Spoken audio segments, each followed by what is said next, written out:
Achieving the unachieved. Come on, let's be honest, that sounds interesting, doesn't it? No, I'm not talking about achieving your ideal height. I might have exceeded mine. I'm talking about achieving your ideal weight. I'm not even close to mine. So, what I'm talking about, world peace. Now I know world peace is just oversaturated now. Everyone is saying it. Who is doing it? Who is actually going towards world peace? Here I am telling you, in order to achieve world peace, or even start moving towards world peace, it starts from within you. Because if you're not at peace, world peace will forever stay a dream. So now I'm going to talk to you about your inner peace. I'm actually going to give you the solution. Another interesting one. So listen up. The solution for inner peace starts with forgiveness. Forgiveness is ultimately important. I cannot emphasize how important forgiveness is. Let's go to one of the greatest antagonists, not protagonists, but antagonists of human history. Not Justin Bieber. He's a close second, but not quite. I'm talking about the great, the almighty Adolf Hitler. Who doesn't know Adolf Hitler? For those of you who don't know Adolf Hitler, he made mustache famous. Adolf Hitler. As a dictator, as a ruler of a nation, he might have succeeded. As a human, he failed miserably.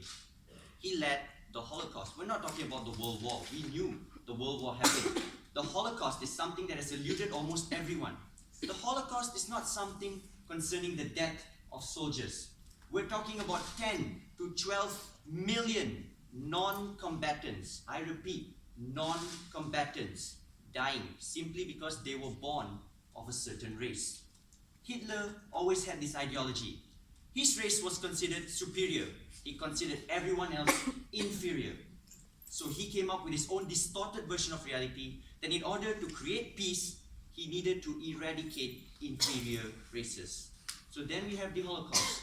Holocaust on its own might not sound something, but just imagine women, children, toddlers, infants, upon arriving at Auschwitz, one of the biggest concentration camps in Poland, still surviving until today, they were immediately sent into rooms on the pretext of getting a shower, but they were mass gassed to death. Their screams were like melodies to the ears of the German soldiers. Why? Because they were doing something good. Now you might say the soldiers are at fault. Soldiers, do they carry out orders on their own? No. It comes from a chain of command. And unfortunately, it ends up back with our hero, Adolf Hitler. Looking at him and all the atrocities he has done, what can we do? Self-forgiveness. Yes, the guns have stopped firing for 70 years. Yes, the bombs have stopped dropping. Imagine if you were in one of those people in Poland. You've lost your family members.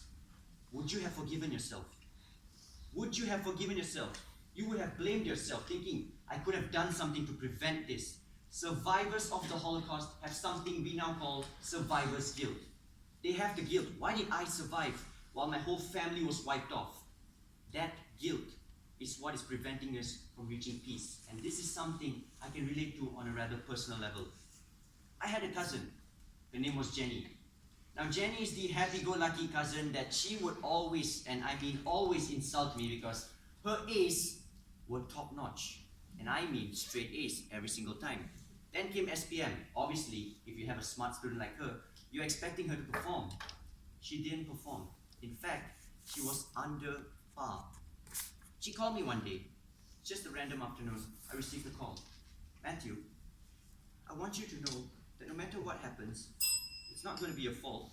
Just keep pushing on and don't let others influence your mind. It was a normal call. I didn't think much of it. Ladies and gentlemen, a long story cut short, I had a cousin named Jenny. She took the easy way out. I felt guilty. She was the last one. I was the last one to hear from her. Yet I did absolutely nothing to stop it. How could I be so oblivious? I did nothing. I blamed myself. Forgiveness was nothing. The effects were immediate. I drew myself from my family. I literally, voluntarily threw myself into the pit of depression simply because I felt that guilt. There was no forgiveness in me. But thankfully, I recovered before it was too late. Or maybe, if I didn't, I wouldn't be standing here today. So I'm telling you, peace is not something we spread out. Peace starts from within. It is the seed you plant in yourself. it cultivates. We are the roots.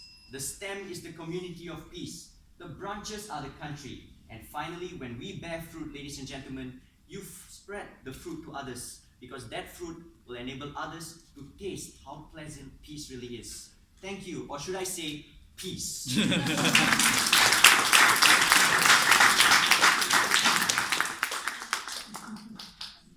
Thank you very much. That was interesting. Well, don't you agree that history repeats itself? In the past, it was an attack on a minority group, the Jews. Currently, there's an attack on the Muslims. So, if you were the head, a world head, how would you solve this? I mean, inner peace, we try to communicate that way, but I think, what about a physical sort of action as well? How would you suggest we do? Okay, thank you. Well, as George Santayana once said, those who forget the history are condemned to repeat it. The Holocaust is there as a reference, something that we would not do again. But then, yes, it's true. Inner peace is something that happens within. We humans are always motivated by something we see on the outside. So instead of just saying about peace, all these movements, United Nations is pushing for world peace. They're asking for volunteers. But still, every time we see the advertisement, who do we see? Celebrities. They are given the name. They are given the fame. Why? We, as humans, were supposed to be working on world peace together. But all these advocates for world peace are celebrities. Even the latest Smurf advertisement, the one that comes between your shows every single time, is the same thing. Yes, it's promoting their latest movie, but it's also coming for a global plan.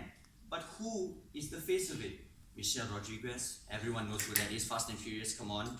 It's the same thing. So instead of giving them the face, we should not only be given the voice, we as the minority should be given the face. So when others see that even someone, a random average Joe, can actually push himself to become something useful towards world peace, everyone will lay down their arms and finally hold hands together, because that is the time we truly achieved world peace.